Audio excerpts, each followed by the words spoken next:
Welcome to VLearn, Virtual Learning Network, Session 2 of Cost Accounting. In this session, the topics covered are Material Costing Introduction, Classification of Material Cost, Inventory Maintenance System, Inventory Costing Methods, Order Level, Maximum Stock Level and Danger Level. Let's see what is Material Costing. Material costing में सबसे पहले term है हमारे पास material. Material क्या होता है? Material means inventory which is use for the production और which is use as a input for production of finished output और रेंडरिंग ऑफ सर्विसेज और for office use and packaging. That is material जो production further production के लिए as input काम करता है. That is known as material. Now see material costing में हम क्या क्या चीज़ें इंक्लूड करते हैं. बेसिकली इसको हम टू कैटेगरी में डिवाइड करते हैं, material and supplies. Material is further divided into direct material and indirect material. Similarly supplies are also categorise as office supplies and shipping supplies. अब देखिए classification of material cost. Material cost में हमने अभी classify किया direct material and indirect material. Let's see direct material क्या है. Direct material होता है जो कि हम डायरेक्टली ट्रेस आउट कर पाते हैं कि इतनी कॉस्ट का मटेरियल हमारा इस प्रोडक्ट को मैन्युफैक्चर करने में लगा है. Right. So direct material cost are those cost of material that are traceable in full in the cost of a product or services. For example अगर कोई टेबल मैन्युफैक्चर की जा रही है, प्रोडक्शन हो रहा है टेबल का, तो उसमें कितना वुड यूज़ हुआ है, कितनी वुड लगी है, वुड की क्या कॉस्ट है, तो वो चीज़ क्या होगी? Direct material cost. क्योंकि हम वुड को डायरेक्टली आइडेंटिफाई कर पाते हैं कि एक टेबल को मैन्युफैक्चर करने में वुड हमारा कितना यूज़ हुआ है. So this is direct material cost. Next is the indirect material or factory supplies. Indirect material cost is the cost that is incurred in producing the product but which cannot traced in full in the cost unit. That means indirect material ये वो material होता है जो कि हम directly trace out नहीं कर पाते, but yes product को produce करने में ये material use किया जाता है. Like polishing material in production of furniture. तो जो फर्नीचर जो प्रोडक्शन हो रहा है फर्नीचर का, उसमें जो पॉलिश की जाती है फर्नीचर के ऊपर, तो जो वो पॉलिशिंग मटेरियल है ये हमारा इनडायरेक्ट मटेरियल है क्योंकि हम इसको हम आइडेंटिफाई नहीं कर पाते कि हमारा कितना मटेरियल यूज़ हुआ है. Right. So this is the classification of material cost. और उसके बाद है ऑफिस सप्लाईज. राइट. तो सप्लाईज में that is office supplies and shipping supplies. This is the cost of those item or goods which are used in the offices for administration purposes. तो administration purpose के लिए जो goods use की जाती हैं, right? So items जो use की जाती हैं office purpose के लिए, that is office supplies. It includes stationery items जो कि हर ऑफिस में यूज़ होती है स्टेशनरी आइटम, तो ये ऑफिस सप्लाईज की कैटेगरी में आती है, ना कि डायरेक्ट मटेरियल कॉस्ट में.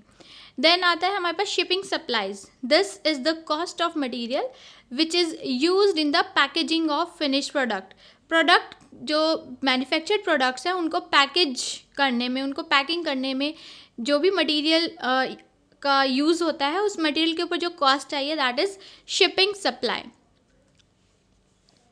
Now maintenance system. Inventory maintenance system क्या है कि हम इन्वेंट्री को किस तरीके से मेंटेन करते हैं.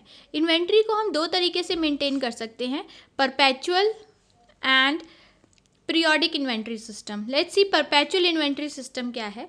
Perpetual inventory system, under this system a complete and continuous record of movement of each inventory item is maintained. Perpetual का मतलब होता है कंटिन्यूस मैनर में. राइट.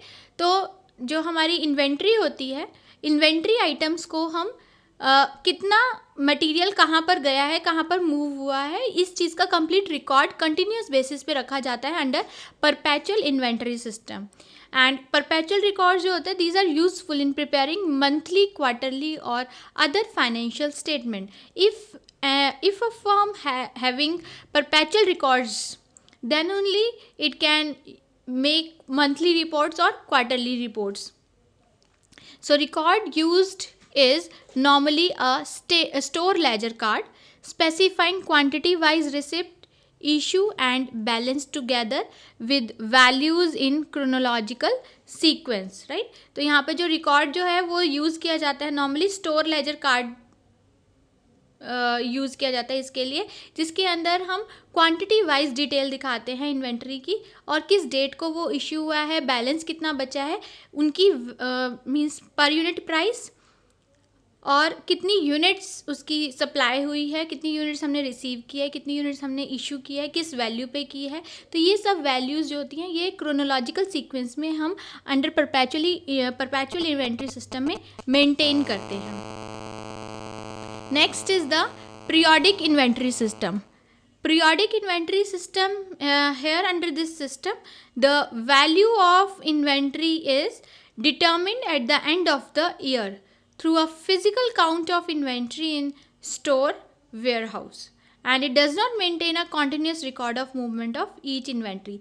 जैसा कि अभी हमने देखा कि जो हमारा पहले वाला सिस्टम था परपेचुअल सिस्टम जिसमें हम कंटिन्यूस बेसिस पे रिकॉर्ड रखते थे, बट जो पीरियोडिक इन्वेंट्री सिस्टम है इसमें eight the end of the year value determine की जाती है कि हमारी इन्वेंट्री की क्या वैल्यू है. It is through a physical count of the inventory.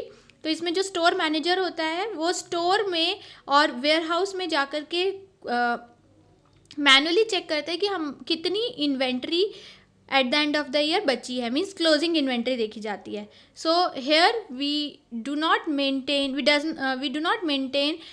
The continuous movement और continuous record of movement of each and every item. Next is the costing methods, inventory costing methods. अब inventory को किस तरीके से costing की जाती है inventories की, तो यहाँ पर हमारे पास बहुत सारे मेथड्स अवेलेबल हैं for pricing or for this pricing of the material issues, which can be classified as actual cost methods, average cost method. तो actual cost methods में हम consider करते हैं FIFO method को, which is first in first out. Basically जो ये method है, this method assumes that the material received first are to be issued first. अगर कोई मटेरियल पहले रिसीव हुआ है तो उसको इशू भी पहले ही करना है. Under this method the price of earliest consignment is taken first and when at the consignment is exhausted the price of the next consignment is adopted and इसी तरीके से ये चलता रहता है. तो इसके अंदर स्टोर्स में जो गुड्स हमने पहले रिसीव की है उसको पहले ही इशू किया जाता है और जिस प्राइस पे हमने वो रिसीव की है उसी प्राइस पे वो हम इशू करते हैं. तो जब वो लॉट ख़त्म हो जाता है उसमें से गुड्स का लॉट जब वो ख़त्म हो जाता है उसके बाद हम नेक्स्ट कंसाइनमेंट पे स्विच ओवर होते हैं.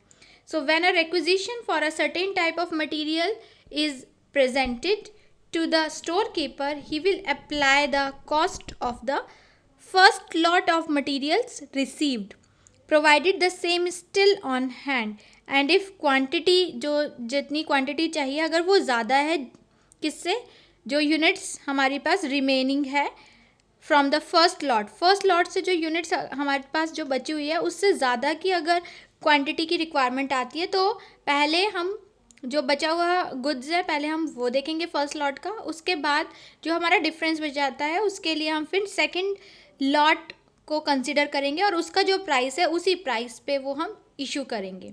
और अगर सेकंड लॉट भी हमें कम पड़ता है तो हम थर्ड लॉट पे स्विच हो जाते हैं. फिर हम थर्ड लॉट, फर्स्ट लॉट ख़त्म हुआ देन सेकंड लॉट ख़त्म हुआ then we will consider the third lot और उसका जो प्राइस होता है उसी प्राइस पे फिर वो इशू किया जाता है. जिस लॉट से हम प्रोडक्ट्स इशू करते हैं उसी लॉट के प्राइस पे हम उसको कोट करते हैं at the time of issue. So this method is basically based on the principal that material should be in order or material should be issued in order of the receipt and the actual cost. Now these are the features of first in first out. First in first out it gives us a better indication of the value of ending inventory. तो balance sheet में जो हम closing balance show करते हैं inventory का, तो इससे actual पता चल जाता है कि कितनी क्लोजिंग इन्वेंट्री है. Then it also increases net income because inventory that might be several years old is used to value the cost of goods sold. जैसा कि अभी हमने देखा इसके अंदर कि जो ये मेथड है ये फर्स्ट इन फर्स्ट आउट है, तो इससे इनकम, नेट इनकम भी इंक्रीज होते हैं क्योंकि जो ओल्ड इन्वेंट्री है उसको पहले इशू किया जाता है, उसको पहले कंसिडर किया जाता है. And increasing net income, it sounds good, but do remember that it also has potential to increase the amount of taxes that a company must pay. yes, अभी हमने देखा कि फीफो मेथड अगर हम अप्लाई करते तो इनकम इंक्रीज होती है, बट इस चीज़ का भी ध्यान रखना है कि जितनी ज़्यादा इनकम इंक्रीज होती है उतने ही हमारे कंपनी के टैक्सेस भी इंक्रीज हो जाते हैं. Second method here is inventory costing method में सेकेंड है हमारे पास last in first out. Last in first out, under this method the price of the latest consignment का प्राइस हम कंसिडर करते हैं for pricing the issue of material. So basically this method is based on the assumption that materials received last are issued first. तो जो last में material receive किया है उसी को ही पहले इशू किया जाता है. And when a requisition or request is received for a certain materials, the storekeeper will charge the cost price of the latest consignment. इसी तरीके से इसमें भी हम कंसिडर करते हैं कि अगर क्वांटिटी रिक्वायर्ड लेटेस्ट कंसाइनमेंट की यूनिट से ज़्यादा हैं, लेटेस्ट कंसाइनमेंट में जो यूनिट्स हैं, रिमेनिंग यूनिट्स हैं, उनसे ज़्यादा अगर क्वांटिटी की डिमांड आती है तो he will apply the cost price of consignment immediately preceding the last lot, और इसी तरीके से ये चलता है. So here older inventory is left over at the end of the accounting period in case of last in first out method. So there are certain features of LIFO. These are LIFO basically it's not a good indicator of ending inventory because leftover inventory might be extremely good and perhaps obsolete. तो stock जो है वो हमारा इस LIFO method में basically ये हमारा सही क्लोजिंग स्टॉक नहीं दिखाता, क्योंकि इसमें हम जो लेटेस्ट स्टॉक पहले आया है उसी को ही हम पहले इशू करते हैं. जो लेटेस्ट स्टॉक आता है उसको हम पहले इशू करते हैं और जो ओल्डर स्टॉक होता है उसको हम कंसिडर नहीं करते. And then LIFO results in a valuation that is much lower than today's price. LIFO results in lower net income because cost of goods sold is higher. So here valuation जो है inventory valuation जो है वो भी today अगर हम current price के साथ compare करें तो वो भी काफ़ी हद तक कम होती है and it results to lower net income. Next important method for valuation of inventory is weighted average method or weighted average price method. So here under actual cost method, whether it is LIFO, whether it is FIFO, we have to assume certain order of outflow of materials which may or may not observed in the actual practice.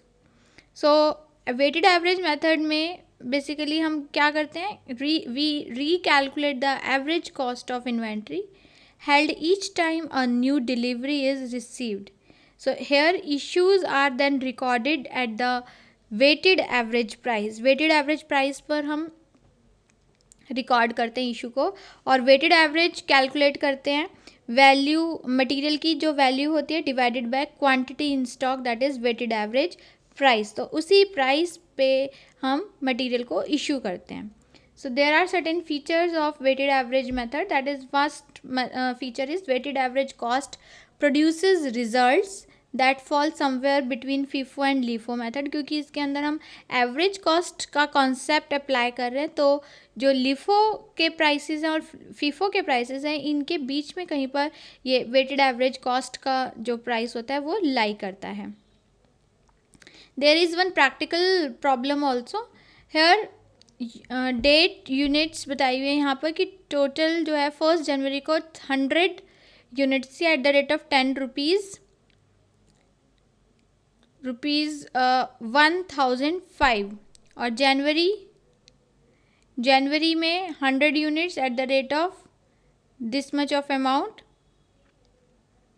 So during the period 300 units were sold required, and calculate the cost of inventory under each of the costing method. अगर हम cost of inventory अगर FIFO method के according अगर हम देखते हैं तो हमारी जो latest date है, FIFO is first in first out, जो हमारे पास मटेरियल पहले आया उसी को ही हम पहले इशू करेंगे. तो इस केस में हमारे पास कितनी यूनिट्स पहले आई हैं? 50 units at the rate of 12 each. ये हमारे पास आई है. It is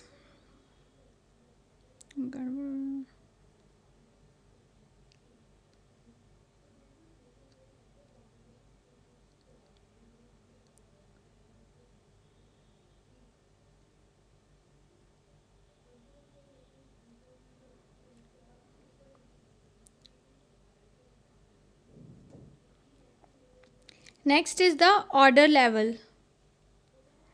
Here order level, what is order level? It is the point at which it becomes essential to initiate purchase order. जिस point पे स्टोर कीपर को या purchase manager को purchase orders देने होते हैं, that is the ordering level for fresh supplies. Normally reordering level is the point between the maximum and minimum stock level. Ordering level वो होता है जहाँ पर बेसिकली ये इन बिटवीन रहता है, मैक्सिमम लेवल और मिनिमम स्टॉक लेवल्स के बीच में ही रहता है. And fresh orders must be placed before the actual stocks touch the minimum level. There are following factors that are taken into account for fixing the reorder level. यहाँ पे ध्यान रखना पड़ता है कि मैक्सिमम कंजम्पशन कितना है, उसी के अकॉर्डिंगली ऑर्डर प्लेस किया जाता है. This is the maximum quantity. Maximum is, यहाँ पर हमने बात की मैक्सिमम कंजम्पशन की. Maximum consumption is, this is the maximum quantity of material जो कि कंज्यूम किया जाएगा एक दिन में या एक हफ्ते में या फिर एक महीने में. So that is the maximum consumption. Second thing जो डिपेंड करती है, सेकेंड जो फैक्टर अफेक्ट करता है, that is lead time. Lead time is the time period which is in numbers of days और इन वीक्स और we can say in months, जो कि होता है. This is the period which is necessarily required for placing an order and finally receiving it in the stores. तो जिस date को material जिस डेट पर ऑर्डर प्लेस किया जा रहा है और जिस डेट पर हम रिसीव कर रहे हैं, उन दोनों वो जो टाइम पीरियड होता है that is the lead time. तो उस टाइम को भी कंसिडर करना है at the time of order. Now see economic order quantity. Economic order quantity is this, we will explain in the next slide. Ordering level is basically maximum consumption into lead time. अभी हमने maximum consumption, इससे पहले slide में हमने देखा कि maximum consumption क्या है, जो कि हम एक दिन में या एक वीक में जो हम मैक्सिमम कंज्यूम कर पाते हैं मटेरियल को. And what is the lead time. When we multiply this then we can have ordering level. Then maximum stock level is the, basically maximum stock level indicate करता है कि कितना हमें मैक्सिमम क्वांटिटी का स्टॉक चाहिए जो कि एवरी टाइम ऑर्गेनाइजेशन में अवेलेबल हो. And maximum stock level basically it is fixed by taking into consideration what are the factors that we consider for fixing up the maximum stock level. These are minimum rates of consumption, lead time, economic order quantity, availability of funds, what is the storage space, what is the availability of storage space. ये सब चीज़ें consider करते हैं. Obsolescence risk को consider किया जाता है. Price में क्या फ्लक्चुएशंस आएंगे उसके हिसाब से मैक्सिमम स्टॉक लेवल मेंटेन किया जाता है. एंड स्टोरेज कॉस्ट और इंश्योरेंस कॉस्ट को भी कंसिडर किया जाता है while deciding the maximum stock level. Next is the danger level. Danger level is basically जिस पर जो कि रिप्लेनिश करने में बड़ी प्रॉब्लम आती है, दैट इज़ द लेवल. तो ये मिनिमम लेवल से भी नीचे का जो लेवल है that is danger level. It is a stage where immediate steps are taken for getting stock replenished. It indicates if no emergency steps are taken. अगर restock करने के अगर हमने emergency steps नहीं लिए तो यहाँ पर जो स्टॉक है वो कम्प्लीटली एग्जॉस्ट हो जाएगा और नॉर्मल जो प्रोडक्शन हो रहा है वो भी पॉज हो सकता है, उसमें भी स्टॉपेजेस आ सकते हैं. So here danger level is fixed by taking into account average consumption, emergency lead time. So that is what danger level. So here there is one exercise.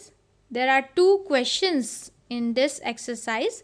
One is explain FIFO method, that is first in first out method, and second one is what is danger level. So thank you very much. Happy learning. We learn.